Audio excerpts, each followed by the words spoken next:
Votre carte vitale est en danger. Voici le podcast La carte dévitalisée.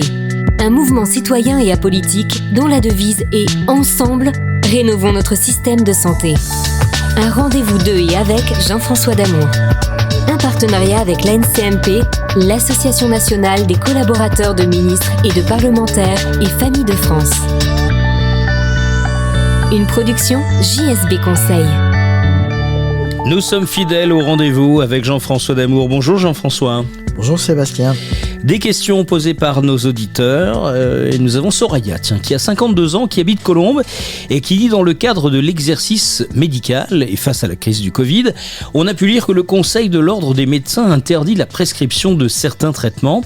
Alors Soraya nous demande quel est son rôle et son influence et est-ce que, et ça c'est une vraie question, est-il indépendant, le Conseil de l'Ordre des médecins ? C'est une très bonne question. L'Ordre des médecins est là pour que la profession médicale respecte les règles qui sont en place. A priori, le Conseil de l'Ordre devrait être indépendant. Voilà ce que je peux vous en dire. Bon, j'ai pas d'informations particulières à ce sujet. Comment on décide quand on est au Conseil de l'Ordre des médecins d'interdire justement à ces mêmes médecins de prescrire des traitements qui ne sont pas obligatoirement de nouveaux traitements? Je pense que dans la question de Soraya se cache c'est la fameuse histoire de la chloroquine, l'azithromycine ou même l'ivermectine qui n'a pas été reconnu comme un médicament qui pouvait aider justement dans le cadre du Covid.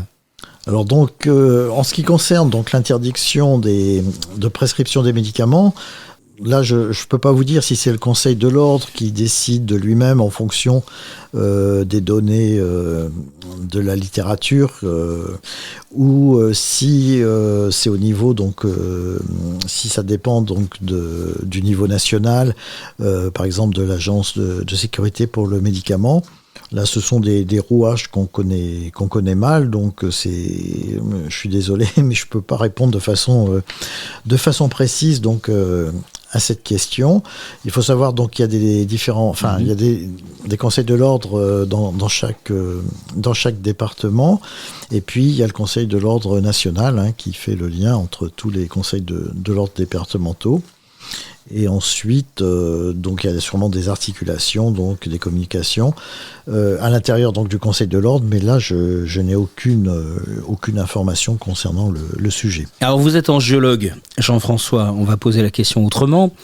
Demain, un anticoagulant que vous prescrivez depuis 15 ans, l'Ordre national des médecins vous envoie une note et vous dit, à vous et à vos confrères, que vous ne pouvez plus prescrire ce médicament, alors que durant 15 ans, vous n'avez rien lu qui déterminait que ce médicament était dangereux. Quelle sera votre réaction ? Ma réaction sera de contacter le Conseil de l'Ordre pour lui demander d'où vient la directive et sur quel argument cette directive repose, pour essayer de comprendre un petit peu les choses.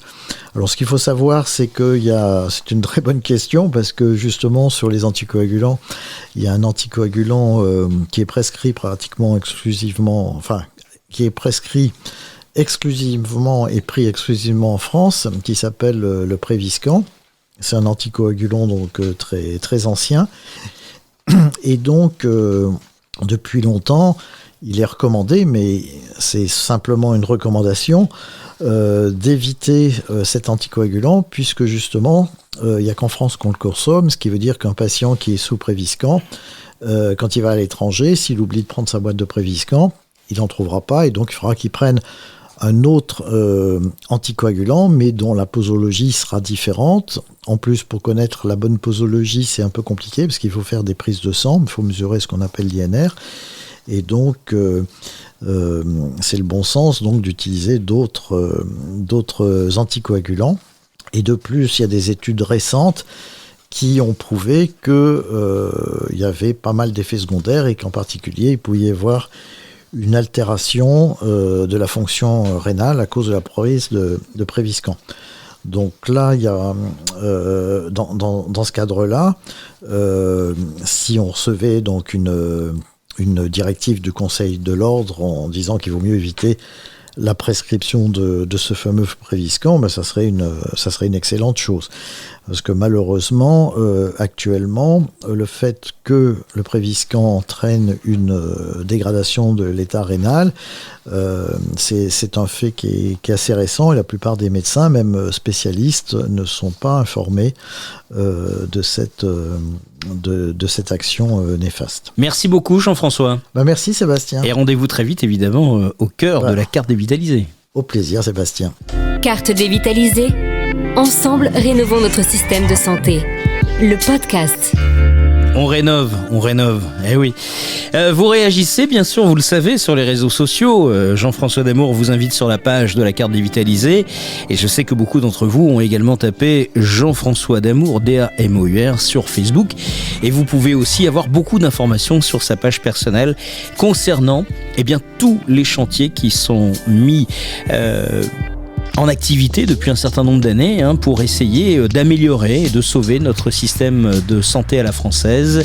Et vous pouvez bien sûr nous écrire, je vous rappelle notre adresse mail, contact@cartedévitalisée.fr. Vous venez d'écouter le podcast de la carte dévitalisée, en partenariat avec l'NCMP, l'Association nationale des collaborateurs de ministres et de parlementaires, ainsi que Famille de France.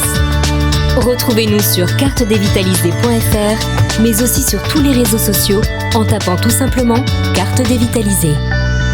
Et n'oubliez pas notre devise, ensemble, rénovons notre système de santé.